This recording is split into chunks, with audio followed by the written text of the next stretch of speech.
Enjoy the delicious mayo chicken. Just 99p from the McDonald's Saver menu. From 11 a.m, price and participation may vary. LBC News. The latest news headlines next. We've bid farewell to the average working day and waved goodbye to the average working rhythm. So say hello to a new working beat. With the high-tech touchscreen cockpit, connect with your new day-to-day. The new Caddy Cargo isn't your average van. So you're ready to deal with a very unaverage future. The new Caddy Cargo, for whatever comes next. Volkswagen Commercial Vehicles. Discover media system with touchscreen available as optional extra.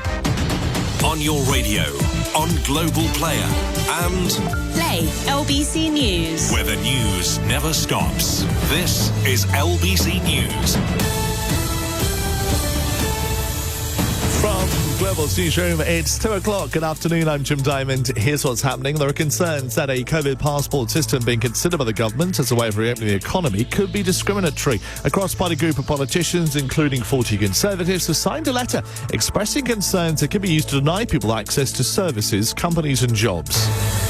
30 cases of blood clots have been identified in British people who've had the AstraZeneca coronavirus jab. The medicines regulator, the MHRA, says that's 25 more than previously reported. 18 million have had the vaccine first dose in the UK. 2 men have been arrested on suspicion of murder after a 51-year-old died near a petrol station in Reading in Berkshire, found by the BP garage in Lower Early on Wednesday night. The pair, aged 25 and 42, also being questioned on suspicion of grievous bodily harm. And nearly £400 million has been given to the culture sector to help reopen and recover after the pandemic. LBC News. Weather. A dry day with the best of the weather in the west and north of the UK, highs of 13 degrees. I'm Holly Jones. I've got a full forecast in the next 15 minutes.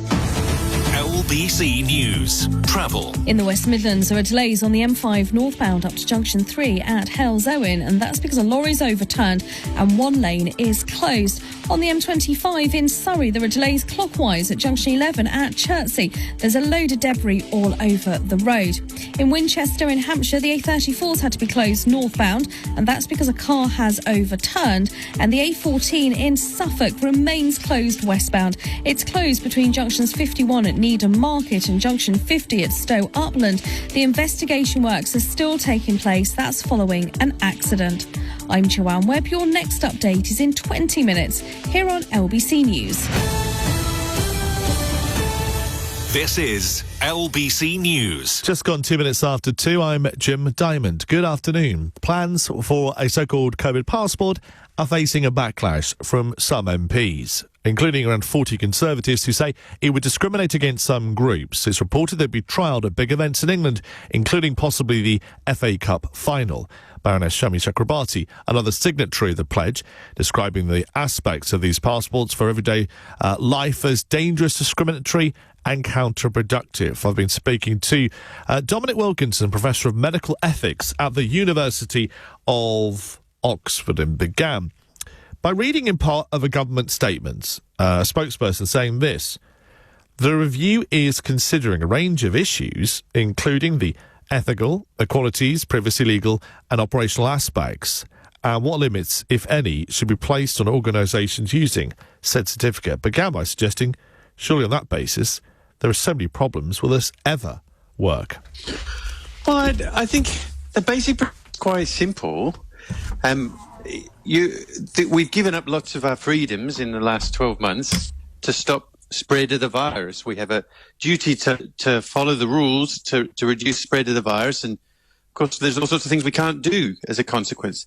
But if somebody's immune to the virus because they've had the vaccine or they've got reliable evidence of antibodies, then it's no longer justified to say to that person you can't travel or you must stay home or the variety of other things you can't do. So that's the basic ethical principle behind saying, well, maybe those who are immune will be allowed to do some more normal things. This is a stepping stone towards everybody being able to do normal things. Well, the government, of course, have been insisting up to this point that the vaccination itself is not mandatory, and then they have no plans to make it mandatory. But by if this policy came to fruition, it is making it mandatory via the back door. If it's stopping people to access services they should freely be able to access, surely that's wrong. Well, so, I mean, in terms of whether it's mandatory or not, there's no suggestion at all that people are going to be required to have the vaccine, except perhaps in some frontline roles working with vulnerable individuals who are at high risk of getting seriously ill from COVID. People will be free to choose not to have the vaccine. Of course, if they choose not to, then they'll still be susceptible to the virus and they'll still be able to pass it on. The question then is, if somebody is able to pass on the virus, should they be treated the same way as somebody who's immune and isn't at risk of passing on the virus? Do you think that people would find it a lot more acceptable if they ditch the idea of whether or not you've had the vaccine? But is it fair to say if you want to enter the theatre, if you want to go in the sports stadium, you're going to have to show a negative test beforehand? So I think that's a good point, and it's likely these things are not either or. They're going to be in combination. So imagine you've got a huge sporting event. You're going to have lots of people in very close proximity. You might say, look, if you've got proof of immunity, we'll have you in the stadium. If you don't have proof of immunity, we're going to require you to do a couple of tests over a couple of days. So that's obviously going to treat people differently. Those who don't want to have the tests, who haven't had the vaccine, they're entirely free to do that, but they won't be able to enter the stadium. So I think it's likely that we'll have some combination of both immunity certification and testing. I like your view on this. The privacy campaigning organisation Big Brother Watch and its group director, Silky Carlos, saying this: "We are in real danger of becoming a checkpoint society where anyone from bouncers to bosses could demand to see our papers. We cannot let this government create a two-tier nation of division, discrimination and injustice." So one thing that's important is to know what we mean by discrimination. So discrimination just means to choose one person rather than another. You choose the person at the front of the queue to go into the nightclub. You choose not to let the person behind them just because they're agitating and jumping up and down. The question is, on what basis do you choose? Now, if you're choosing because of somebody's race, that's definitely unquestionably discrimination.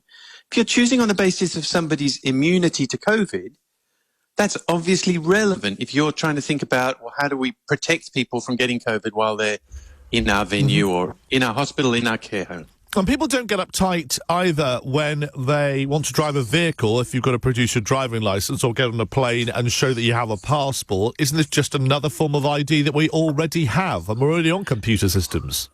I think that's right. And, of course, people are free to say, I don't want to have a passport. I don't want to go get a driving licence. But, of course, if they say that, then there are some certain consequences. They can't get on a plane to another country. They can't drive a car.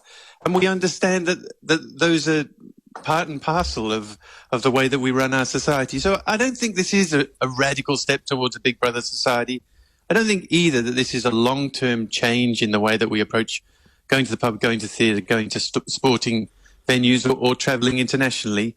It's potentially a stepping stone towards a return to normal life. Dominic Wilkinson, Professor of Medical Ethics at the University of Oxford. This is LBC News.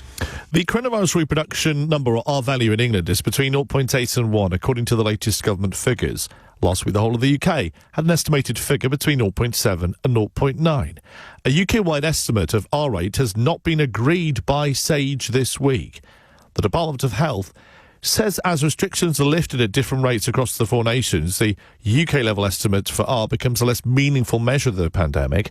R represents the average number of people each COVID-19 positive person goes on to infect. The numbers above 1, an outbreak can grow exponentially. When it's below 1, it means the pandemic is shrinking, giving you an indication of how things are developing right there. What about the changes in the rules in Scotland? Here is LBC's Alan Zazinski. For the first time this year here in Scotland, we are allowed to leave our homes without needing a decent excuse to do so. Our freedom is increasing from going as far as the front doorstep to the council boundary. And that is well needed outdoor freedom, according to Edinburgh Uni Professor of Public Health, Linda Bald. The R is just under 1, between 0.8 and 1.0 in Scotland, the same as last week, but a rise highs from 2 weeks ago. So this is not the time for loads of households to mix, so the focus is on doing more outdoors over this Easter weekend. But there are worries a perfect storm could occur over the next few days, in that the rules have eased. It is the Easter weekend, and for spring in Scotland, it's a scorching weather forecast, clear skies and 10 degrees. So caution is being urged, and health officials like Professor Bald are urging us to turn around if parks or beauty spots look mobbed when we arrive. And Simon Jones from the Loch Lomond in Trossachs National Park is backing that message. He told us what challenges his team faced last year. The park became really, really quickly very, very busy. And the real pressure that came about that was the fact that because of virtually all the staff were locked down, all the services, lots of facilities were closed. There was nothing to support all these people that were coming to the parks, or toilets and car parks and things were all locked. And it created some real pressure points. And staying within your council area does have different implications depending on where you live. Here in Glasgow, the whole ward is around 175 square kilometres,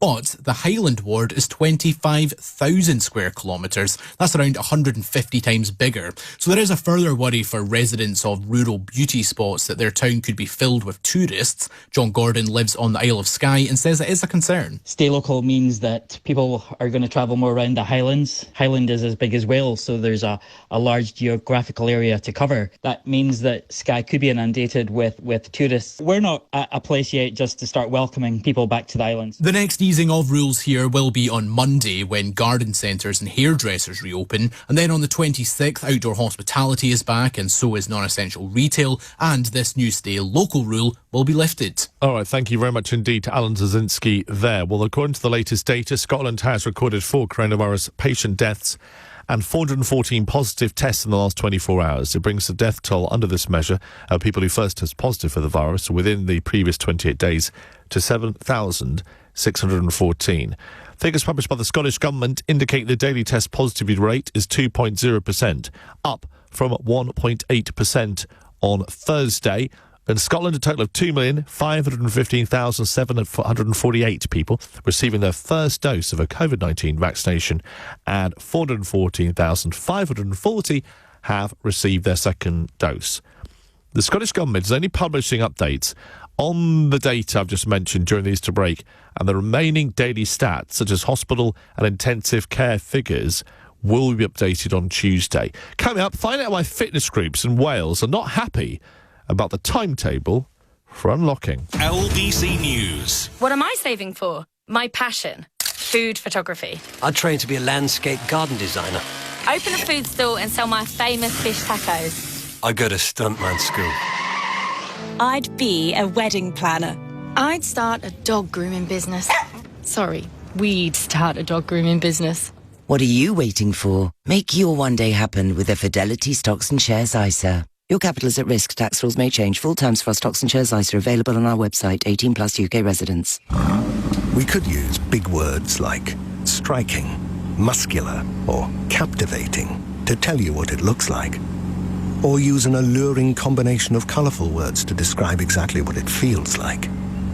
But all you really want to hear is this. Discover the new M3 Competition Saloon and M4 Competition Coupe from BMW. Available to test drive from April. M, the most powerful letter in the world. TrustedPPE.co.uk. Now with a 20% discount for a limited period only. Order before 4 p.m. weekdays for next day delivery. Rated excellent on Trustpilot. Usually it's Easter. Our adverts are all about our delicious fair trade chocolate eggs. But this year, we're more proud of their packaging without the plastic. Sorry, eggs. Pop to your local Co-op and pick up an egg without the plastic packaging. Co-op, it's what we do. Subject to availability, participating stores. See co-op.co.uk for details. LBC News. Weather. A dry day for much of the day with some cloud in eastern and central areas, keeping it rather chilly. Better news further west, though. A greater share of sunshine along with reasonable temperatures, so it should feel fairly warm by the afternoon. Breezy in the south and east, a high of 13 degrees. Tonight, some chance of showers along southeastern coast. Elsewhere dry with clear spells and frost. A few fog patches too. And over the Easter weekend, it will be rather cloudy and chilly. Rain on Sunday and the chance of snow into next week. There's been some criticism over Wales's roadmap out of lockdown from some fitness groups. The plans were out yesterday by the First Minister and it set out comprehensive steps. Here's LBC's Peter Gillibrand. Really disappointed, really angry, to be honest. That was Craig Hume there, who owns the Valhalla Gym in Wrexham. He was reacting to the new plan set out by the Welsh Government yesterday for the next few months of lockdown easing. Under the plans, outdoor hospitality can reopen from the 26th of April, but groups of up to 30 won't be able to meet for planned exercise outdoors until the 3rd of May, with gyms reopening a week later. Craig says he doesn't understand why. The gyms in England are going to open on April the 12th, and we're literally 5 miles down the road from the border. And I think it puts us at a huge competitive disadvantage for a whole month, where our members can travel into England, train freely, travel back. And for me, it just makes no sense. Coming to a gym for some people is more than just about physical. It's an awful lot about mental as well. I had 2 phone calls over the weekend from people who were really, really struggling. And it's worrying. Jake Bird owns Energy Fitness in Pontypridd. I think it's too late. I don't think it's good enough. I think the outdoor classes should have started weeks ago. I think that we should have been prioritised as one of the first places to open, which is what they said would happen a couple of months ago. And they've done a complete U-turn. The Welsh Sports Association, which represents the sector, says they're puzzled by the timetable. They've urged the government to reconsider and have raised concerns that women and girls, disabled people and those from BAME backgrounds are much more likely to participate indoors. Health Minister Vaughan Gething says it had to be done step by step based on the scientific advice. We took advice on this. There was a lively debate within the Cabinet about what to do in the phasing. The public health advice was very clear. The unlocking that we've agreed on the 12th, we signalled in advance for all schools returning to face-to-face learning, for all of our non-essential retail opening and close contact services. You need them to have a period of at least 3 weeks before considering any more significant opening. Yesterday on LBC News, the First Minister batted away the idea that people are genuinely furious, but there are certainly concerns being raised here in Wales about the unlocking and the future of sport. OK, this is LBC News, and the government's facing legal action over its guidance that bans care home residents in England over 65 from taking trips outside the home. The campaign group, John's Campaign, says the ban is unlawful. They're also challenging the requirement for residents to self-isolate for 14 days after such visits. The government says its guidance provides a range of opportunities for visitors to spend time with loved ones. Julia Jones is from the group. It's such a complicated situation. The government and other sort of authorities keep trying to impose these sort of one-size-fits-all arrangements. And apart from it being unworkable, it's also not legal. We're talking here about a wide range of people with a wide range of problems and capabilities, and really each of them must be looked at as individuals, and that's what the law says. It's not just people like me sort of bleating. It's actually, we live in a society where we care about the human rights of people living with disabilities, and we have a very good act, the Equality Act, which says you must make special arrangements for people, who need them. It's no good offering a window visit to somebody who's blind, and that sort of stupid thing has been going on. Coming up here in LBC News, we will deliver your headlines live. This is LBC News. Hey, Harry. Hello, mate. Play Vegas playlist. I'm sorry, pal. I've just moved house and all my records are stuck up in the loft. But listen, if it's the bright lights of Vegas you're after, your best bet is to head over to the Bet Victor Casino and have a spin on the slots. Now listen, a little tip. Oh, hold up. I've got to run. The football's about to start. Harry? Listen to Harry and make your best bet with Bet Victor. 18 plus, be gamble aware. Please gamble responsibly. With Easter just around the corner, it's time to think about what's on the menu. Tuck into a tasty leg of British lamb for $5.99 a kilo. And fresh veg like broccoli, parsnips, carrots and more, any 3 packs for £1. Morrison's. Majority of stores subject to availability. Online varies. Lamb was £10.50 a kilogram, broccoli 350 grams, parsnips 500 grams, carrot 1 kilogram. Ends 4th of April. Listen up. That's what low running cost sounds like. The Ford Transit Custom Plug-in Hybrid. Our first plug-in hybrid commercial vehicle. Up to 35 miles on a full electric charge, up to 343 miles combined with fuel. And that's what a ton payload sounds like. If you want a more efficient business, but don't want to compromise on load space, then the multi-award winning Ford Transit Custom Plug-in Hybrid is the van for your business. Sound good? We're with you on this journey. Ford Commercial Vehicles. Search Backbone of Britain.